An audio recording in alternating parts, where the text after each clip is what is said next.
Pecahan tulang manusia tertanam di lantai kayu kabin terpencil itu. Tahun 1977, di kedalaman hutan Quebec, Kanada, seorang pria bernama Rod Thériault meyakinkan puluhan pengikutnya bahwa kiamat telah tiba. Dia bukan sekadar pemimpin sekte, dia adalah seorang arsitek penderitaan manusia yang menuntut ketaatan mutlak melalui rasa sakit yang tak terbayangkan. Bayangkan sebuah komunitas yang menamakan diri mereka Ant Hill Kids. Di permukaan, mereka tampak seperti keluarga yang mencari kedamaian di tengah alam liar. Namun, di bawah permukaan, Thériault membangun sebuah laboratorium eksperimen manusia miliknya sendiri. Dia menyebut dirinya sebagai satu-satunya nabi yang tersisa, dan dia membutuhkan pengikut yang murni secara fisik dan spiritual. Kemurnian, menurut Thériault, hanya bisa dicapai melalui penyiksaan. Semuanya dimulai dengan manipulasi psikologis yang sangat presisi. Thériault mengumpulkan orang-orang yang rentan, mencari mereka yang merasa kehilangan arah dalam kehidupan modern. Dia menjanjikan keselamatan dari kehancuran dunia, namun harga yang harus dibayar adalah otonomi tubuh mereka sendiri. Dia melarang pendidikan formal, melarang hubungan keluarga di luar sekte, dan yang paling mengerikan, dia mengharuskan setiap anggota untuk saling mengawasi dan melaporkan kesalahan satu sama lain.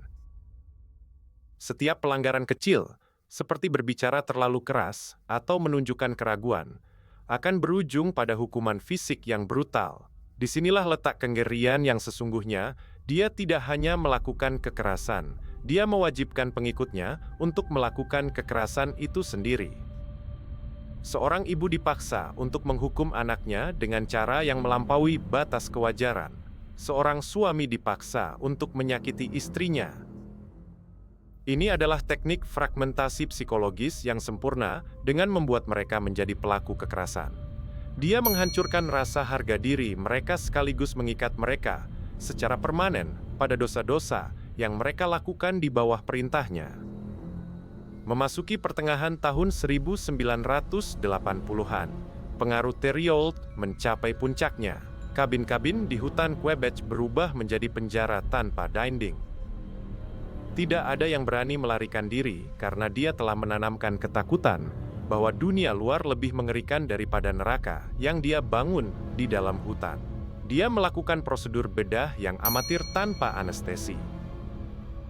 Dia mematahkan tulang, menjahit luka dengan peralatan dapur, dan melakukan tindakan medis yang hanya bisa digambarkan sebagai penyiksaan sadis, semuanya dengan dalih penyembuhan atau pengorbanan.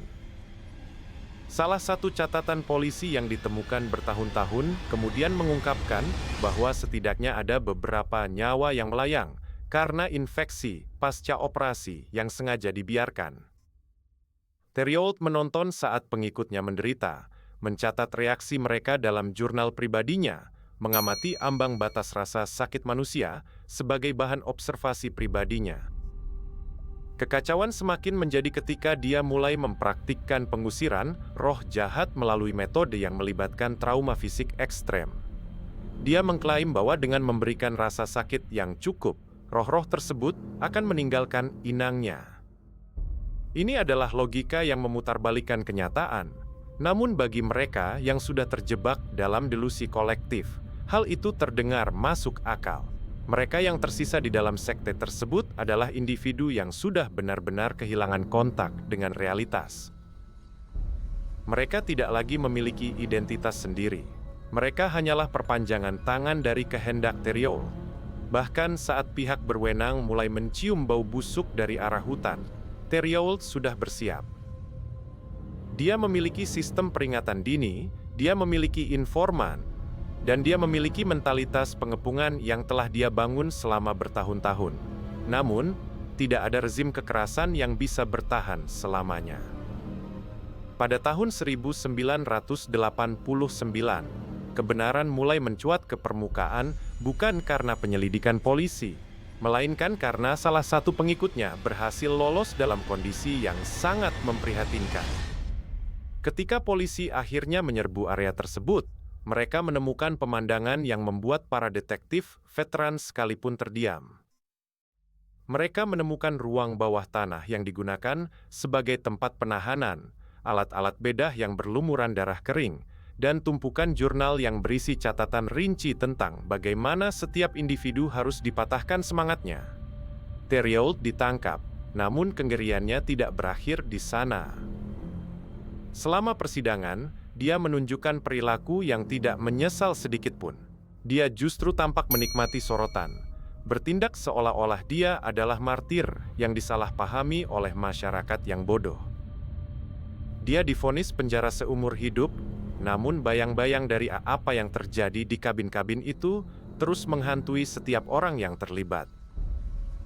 Para korban yang selamat harus menghabiskan sisa hidup mereka untuk membangun kembali fragmen-fragmen ingatan yang hancur, mencoba memproses bagaimana mereka bisa membiarkan diri mereka begitu terperangkap dalam jaring laba-laba milik pria yang kini duduk di balik jeruji besi tersebut.